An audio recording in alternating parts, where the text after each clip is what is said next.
ऊंचे पहाड़ों में बसा एक छोटा सा टाउन था। यहाँ लाइफ स्लो थी और बहुत जेंटल थी।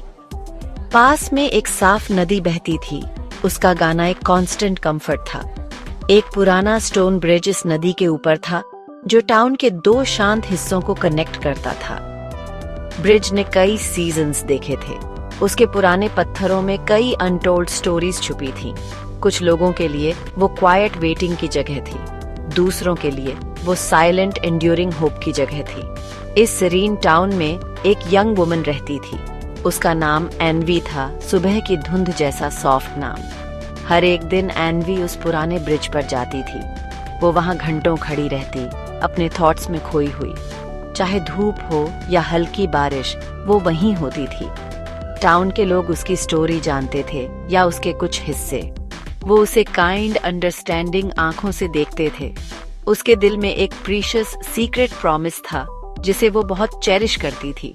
ब्रिज पर एनवी नीचे वाइंडिंग रोड को देखती रहती थी। ये वो रोड थी जो उनके छोटे टाउन से दूर जाती थी। उसकी आंखें पेशेंटली किसी फेमिलियर को ढूंढती थीं। वो एक पर्टिकुलर फेस ढूंढती थी, एक लौटते हुए कदम की आहट जिसे वो सुनना चाहती थी। एक जेंटल होप हमेशा उसकी सॉफ्ट काइंड आंखों में चमकती थी। कभी कभी एक क्वाइट साई उसके होंठों से निकल जाती, जैसे गिरता हुआ पत्ता, पर उसकी जेंटल स्माइल उसके चेहरे से कभी पूरी तरह फेड नहीं हुई। वो सच में बिलीव करती थी कि वो एक दिन उसके पास वापस आएगा। स्प्रिंग हरी पहाड़ियों पर वाइब्रेंट फ्लावर्स लेकर आया। समर ने आसमान को ब्राइट क्लियर ब्लू रंगों में पेंट कर दिया। ऑटम के पत्ते गोल्ड और रेड रंगों के ब्रिज पर धीरे से गिरे। फिर विंटर आया, छोटे से टाउन को स्नो की सॉफ्ट चादर से ढक दिया। सीजन्स बदलते गए, एक के बाद एक, साल दर साल बीतते गए, पर एनवी का ब्रिज पर पेशेंट विजिल बिल्कुल नहीं बदला। वो पुराना साइलेंट ब्रिज उसका अकेला सच्चा फ्रेंड था। वो चुपचाप उसकी अनस्पोकन वर्ड्स और उसकी डीपेस्ट फीलिंग सुनता था। एक टाइम था जब एनवी खूब हंसने वाली लड़की थी। वो पास के छोटे कॉलेज में डिलिजेंटली पढ़ाई करती थी। उसके ड्रीम्स सिंपल थे, जैसे उसका पीसफुल टाउन जिसे वो अपना घर कहती थी। उसे बुक्स और क्वाइट सीरीन जगहों से बहुत प्यार था। पुरानी कॉलेज लाइब्रेरी, जहां पुरानी पेपर की कंफर्टिंग खुशबू आती थी, उसकी फेवरेट स्पॉट थी। उसे पुरानी बुक्स की रोज के बीच एक स्पेशल तरह की शांति मिलती थी। वहां वो दूर मैजिकल जगहों की स्टोरीज पढ़ती थी और कभी कभी वो जेंटल टेंडर लव की स्टोरीज पढ़ती थी। एक ऑर्डिनरी दिन कॉलेज में एक न्यू स्टूडेंट आया। उसका नाम राघव था और वो काफी थॉटफुल लगता था। वो एनवी की तरह क्वाइट और ऑब्जर्वेंट था। वो पहली बार कॉलेज लाइब्रेरी के शांत एटमॉस्फेयर में मिले। एनवी अपनी एक फेवरेट बुक पढ़ने में एंग्रोस्ड थी। राघव पास आया, धीरे से पास की शेल्फ पर रखी एक बुक के बारे में पूछा। उनकी आंखें बस एक पल के लिए मिली, एक ब्रीफ कनेक्शन हुआ। उसी पल एक सॉफ्ट और जेंटल स्पार्क अनजाने में उनके बीच इग्नाइट हो गया। धीरे धीरे वो एक दूसरे से ज्यादा बातें करने लगे। वो लेक्चर्स के दौरान छोटे नोट्स शेयर करते और लाइब्रेरी टेबल्स के आर पार शाई स्माइल्स एक्सचेंज करते। लाइब्रेरी जल्द ही उनकी स्पेशल चेरिश्ड जगह बन गई। धीमी आवाज में वो अपने सिंपल ड्रीम्स और क्वाइट फियर्स के बारे में बात करते थे।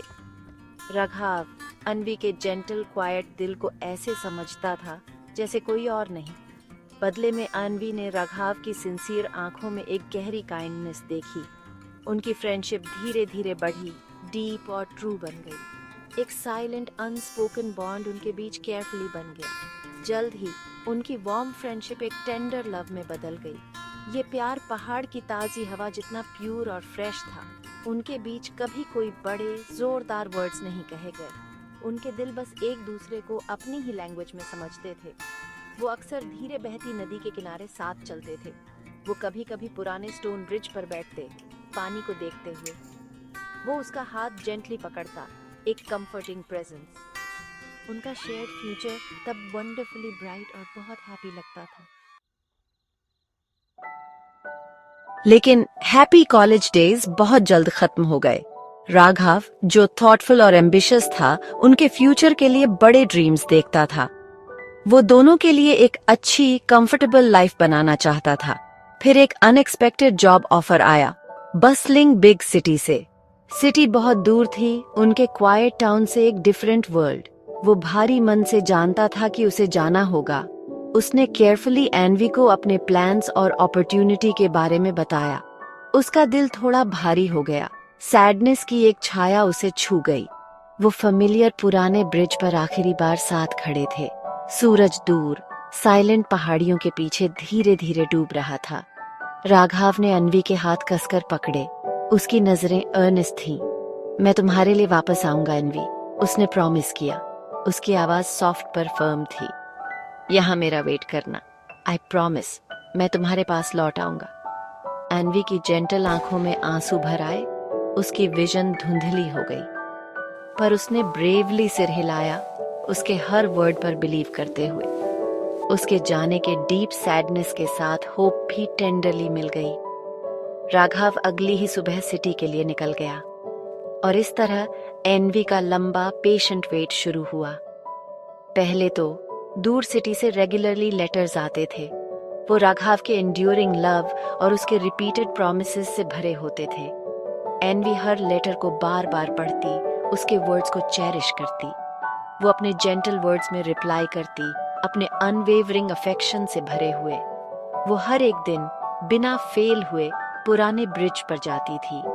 वो उनकी स्पेशल जगह थी, उसके सेक्रेड प्रॉमिस की कीपर। दिन धीरे धीरे हफ्तों में बदले और फिर हफ्ते महीनों में खींच गए। स्टेडफास्ट ब्रिज के आसपास सीजन्स ने अपने रंग बदले। राघव के लेटर्स जो पहले इतने फ्रीक्वेंट थे कम हो गए।